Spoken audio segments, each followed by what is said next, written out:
I'm here just to get you the news. I'm Kevin Robinson Jr. Thanks for tapping in.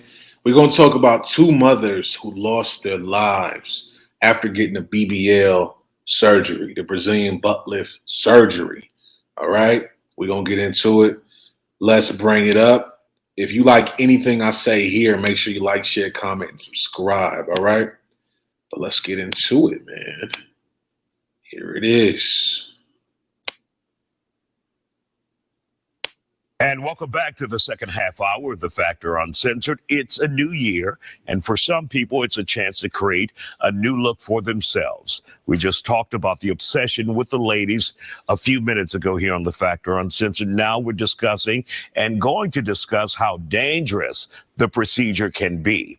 Two women, both mothers, got the procedure, and we heard about them over the weekend. Just devastating to many of the people who read it. And they ended up dying. Sucretta Tolliver traveled from Chicago to the Dominican Republic for her BBL. She died from internal bleeding while recovering from the procedure last month. 26-year-old Jaynisha Jayla Williams got surgery for both a BBL and a butt lift in 2021. Sadly, she never woke up once the surgery was completed. Turns out an unlicensed doctor gave her anesthesia. Board-certified plastic surgeon and the man who has been ringing the alarm here in Houston for months, Dr. Malik Cuddy, joins me now here on The Factor Uncensored to hear. And we all saw those pictures on social media. And as I got them, I sent them to my producer to hear that such young people, lives have ended. I'm going to save most of my commentary for after the segment. But our prayers are up to to both of those families that lost their daughters and their mothers. And sad, man. It's sad, but we're going to get back into it. As a result of them seeking beauty, dying to be beautiful in their minds. Your thoughts about seeing so many young people in their lives as a result of getting plastic surgery? Well, I think you have to really think about how those patients end up where they end up to have those operations. And that's really where the problem lies. If you separate out the people who had serious problems or a death from everyone else, I think what you'd find is the vast majority of them are being done by surgeons who should not be doing it. They're done in facilities where surgery shouldn't happen. The anesthesia services are really substandard. The vast majority of problems are happening in those situations. And unfortunately, doctor, what we have is individuals who find the cheap route.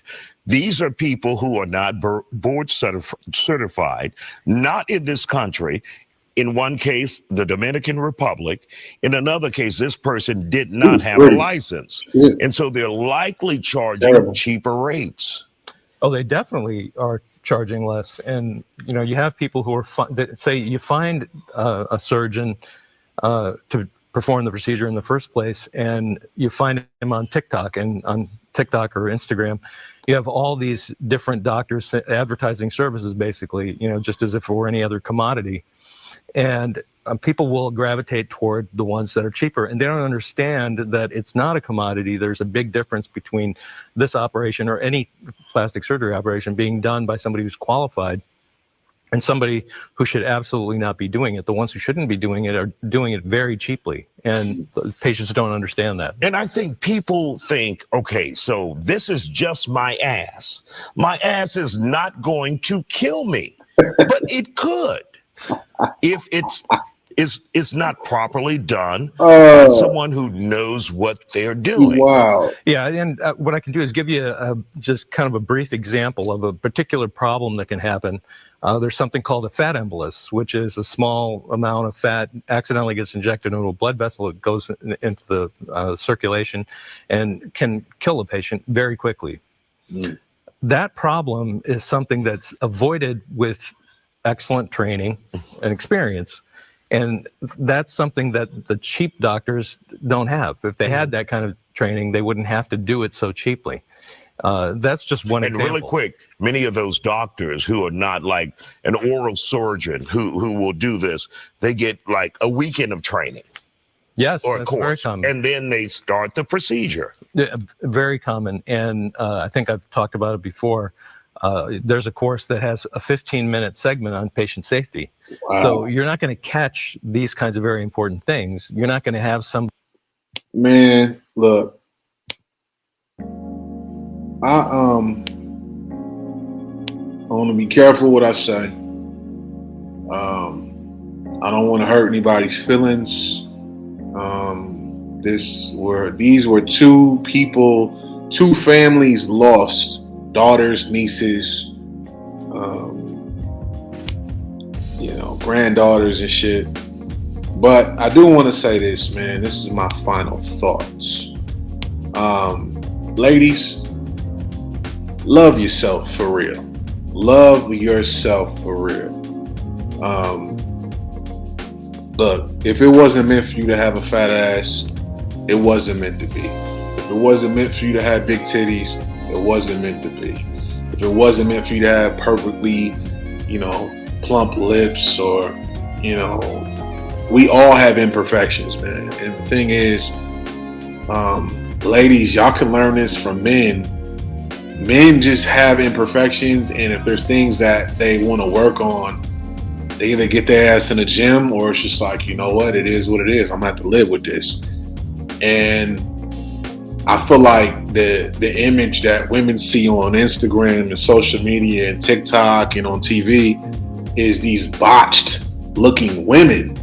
Like the women on Basketball Wives don't look normal. Bro, me and my wife were watching Strictly Business. It's an old movie, man, from the 90s with Tommy Davidson and shit. And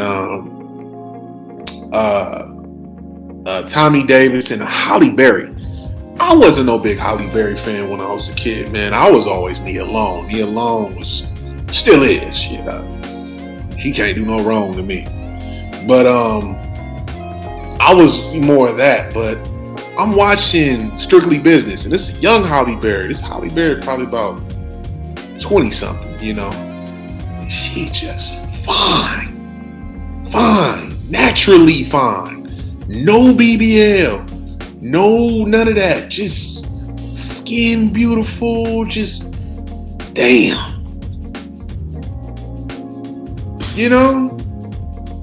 If you're not born to have not perfect genetics, but genetics like a Halle Berry or a super gorgeous woman, you just got to take that in stride.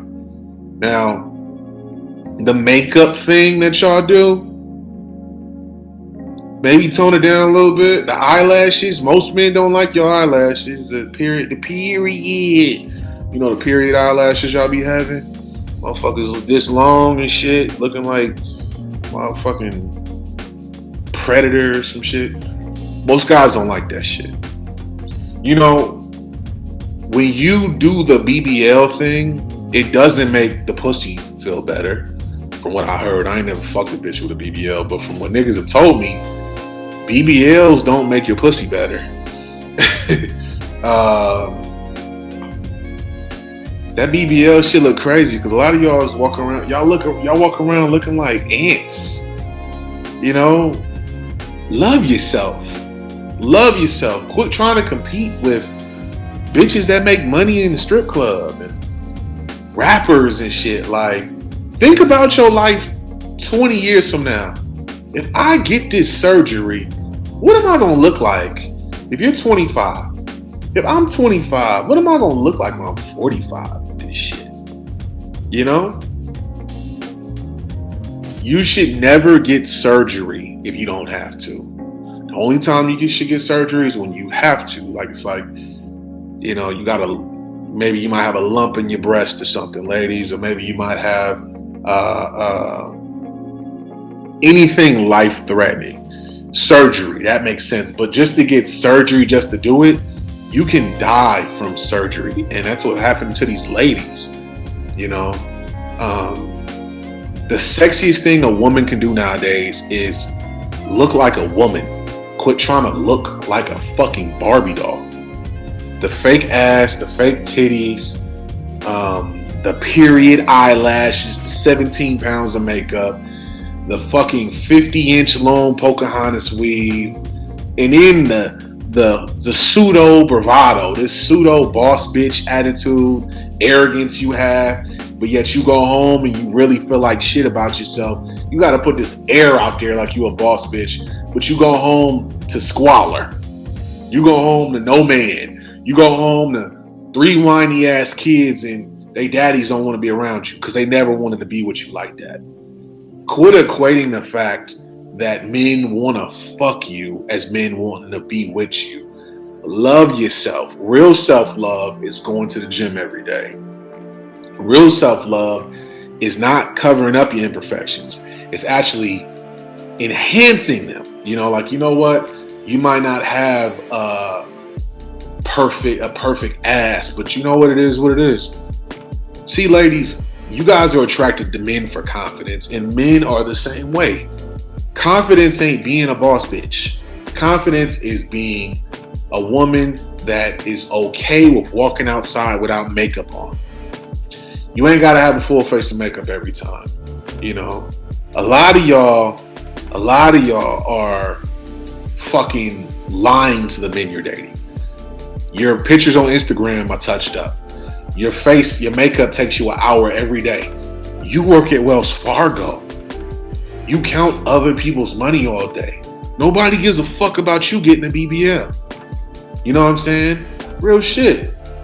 A BBL is not gonna get you more niggas. It's gonna get your pussy ran through a little bit more, and you're gonna have more soul ties, and you're gonna become more insane because you done took way too many dicks in your life.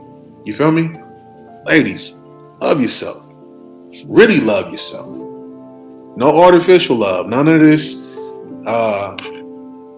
bullshit y'all be doing, saying about how your truth. Oh man, this BBL shit is serious, and you look fucking crazy. I don't think that shit is sexy. I don't, personally, and none of my friends think it is sexy, and none of my mentees that are making 6 figures think it's sexy. You're just gonna keep getting your pussy ran through by tons of dudes, and none of them are gonna wife you. So, rather than go spend your money, your tax refund checks, I know a lot of y'all getting tax refunds coming soon, ain't you? I know you can't wait. Scrapping your little money together, tax refund. You go get you that BBL in Dominican Republic or wherever. You know, I know they probably got that spring break special for your ass, right? Or get you a BBL for what, $5,000? Don't do that shit. Don't bullshit your body, man. If a man can't love you for who you are, then you need to keep it moving. You feel me? Real shit. Y'all be safe, man. Peace and love. Ladies, love yourself.